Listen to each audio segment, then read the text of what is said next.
commencé très tôt à m'intéresser à l'écriture. Je devais avoir à peu près 11 ans, lorsque je couchais dans un petit carnet avec Pierrot en couverture, mes impressions du jour, mes incompréhensions, mes sentiments.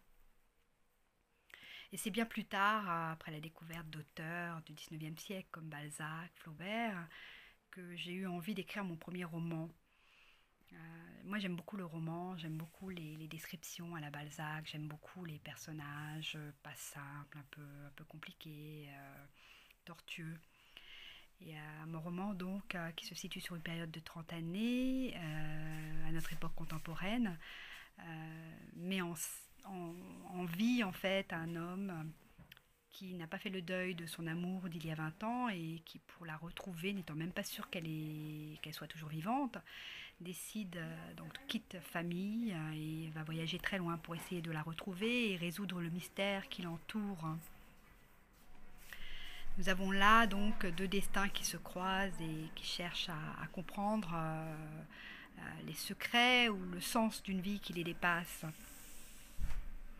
J'ai par la suite écrit quelques nouvelles, dont la première s'inspire de la peinture d'une de mes amies sur la fête des morts. Je me suis beaucoup amusée d'ailleurs à l'écriture de cette nouvelle fantastique. J'aime beaucoup le fantastique aussi.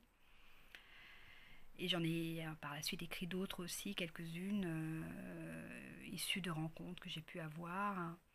Voilà, et c'est tout à fait par hasard que je suis arrivée au théâtre, qui n'était pas en tout cas un genre qui m'intéressait vraiment à l'écriture parce que je trouvais ça un peu trop codé. Et donc j'ai donc écrit deux pièces, dont la première met en scène un couple dans le déclin de leur couple d'ailleurs. Et nous apprenons justement au fil de leurs souvenirs, de leur passé, comment ils en sont arrivés là, et grâce aux personnes aussi qui les entourent, et grâce aux souvenirs de leurs enfants, comment ils en sont arrivés à ce drame et à la situation qui préoccupe leur journée. Donc la deuxième pièce met en scène un homme au sein de l'administration dans laquelle il a été muté. Donc c'est un homme, c'est une réécriture.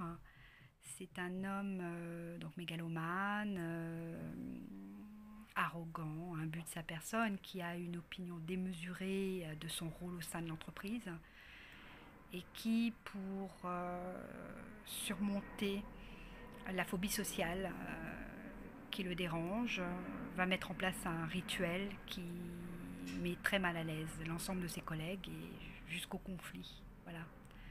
Où l'on s'aperçoit que la folie et la bêtise n'est pas là où l'on croit. Merci au Chevalier du Savoir